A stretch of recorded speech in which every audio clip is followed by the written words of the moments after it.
जोबोद गोजोनदों दिनै लखिपुर हालामारि जे बैसागु रंजालि बैसागु खन्थाइ आफादा सेथि खेबनि थाखाय रंजालि बैसागु फोरबोखौ बेयाव खुंदों। बेयो लखिपुर ओनसोलाव जोङो बर'फोरनि मोनसे बेयो जायगा आरो बेयाव जोङो नायदों जे बर'नि गासिखौबो लाखिनानै बिथांमोना दङ। गाननाय जोमनाय बर'नि फोरबो आरो बेयाव बर'नि खाम जथा सिफुं गासिखौबो हमथाना लाखिना दोनदों। बर'नि दोरों बर'नि नेमखान्थि गासिखौबो बेयाव फोथांना लाखिना दोनदों। थामहिनबा बुंनो थाङोब्ला बर'नि गासिखौबो बिथांमोना लाखिना दोनदों। गावनि सिनायथि थामोन्था बे गासिखौबो बिथांमोना दोनदों आरो रैखाथिनि बेलायावबो बेयाव खौसेथिखौ जों बेयाव नुदों जे बे गासिखौबो बाथ्राखौ बे बिथिंखौ जों बेयाव नुगासिनो दङ। आरो दिनै बे गेवलां मेलाव आं बाहागो लाफैदों। आंनि हाबाफारिया फुंनि गेवलां मोसानाय बादायलायनाय बेखौ बेखेवनायनिमोन। बेखेवगिरि महरैबो आं बेयाव बाहागो लाफैदों। बाहागो लानानै जोबोद गोजोनदों जे बेयाव दिनै बैसाग दाननि माने जोबथा सान। नाथाय बे जोबथा सानावबो दिनै जों बेयाव नायदों जोबोद गाजा गोमजायै रंजालि बैसागुखौ बेयाव खुंदों। बेनि ओंथिया बेनो जे नैबे ओनसोलाव थानाय जे बर' सुबुं बर' माहारि हिसाबै जोंनि गासिखौबो हमथाना लाखिनानै दिनै रंजालि बैसागुखौ जों बेयाव खुंफुंदों आरो बे बिराद जोबोद मोजां बाथ्रा। आरो आं दिनै बेयाव नुदों जे मोसानायफोरखौबो आं नायदों जोबोद बेयाव मोजां जादों आरो बेयाव गोबां इभेन्ट हयथ' बेयाव लादों बिथांमोना आरो फैगौ बोसोरफ्राव हयथ' गोबां इभेन्ट बेयाव लाबावगोन। जेखियानो जाया दिनै बेयाव जों नायदों जोंनि बर' कसारि वेलफेयार थमास काउन्सिलनि मासिगिरि बिथाङा बाहागो लाफैदों। गाहाय आलासि महरै जोंनि चिफ एक्जिकिउटिभ मेम्बार मेहेनेश्वर बसुमतारी बिथाङाबो बाहागो लाफैदों। सासे बेयाव अमिय कुमार ब्रह्म बिथां बाहागो लाफैदों। आरो जोङो नायदों खौसेथि बर' सुबुं आफादनि आफादगिरि बिथाङा फैगासिनो दङ। गाहाय नेहाथारि पिताम्बर ब्रह्म बिथांमोनाबो बाहागो लाफैदों।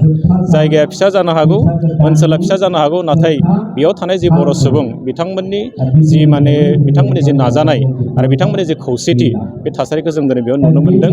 आं आसा थिदों बेनि गेजेरजों जोङो मोनसे समाव बियो बुंनो थाङोब्ला मेघालय बर्डाराव दङ आरो आसामनिनो बुंनो थाङोब्ला भारत बांलादेशआबो खोब खाथियावनो दङ। नाथाय बेयाव बर' मानसिफ्रा दिनै बर'नि गासिबो हमथानानै बेयाव लाखिनो हानाया आं नायदों लखिपुर ओनसोलनि थाखाय जोबोद मोजां आरो बर' माहारिनि थाखाय बियो बिराद मोजां। आं बे थासारिखौ दिनै बेयाव नुदों।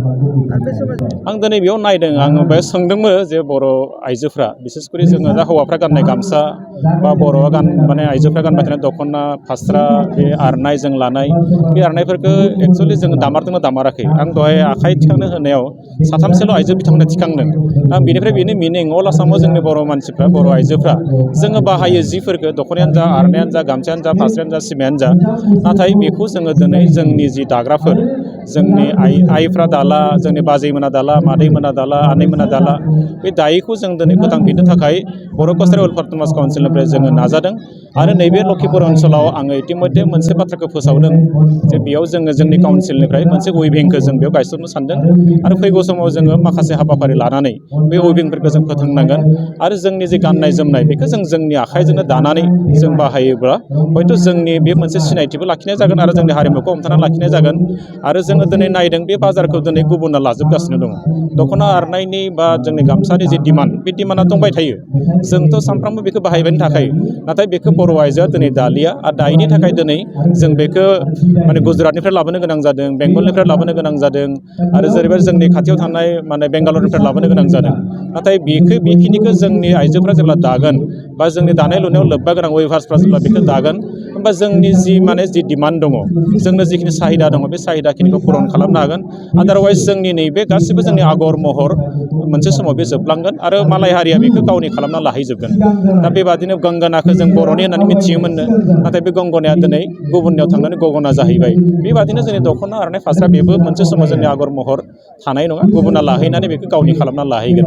दा बेखायनो आङो जोंनि काउन्सिलनिफ्राय नैबे ओनसोलाव गंसे उइभिं गायसननानै जोंनि दानाय लुनायनि जि हुदा दङमोन बेखौ जागायफिननो थाखाय नाजादों।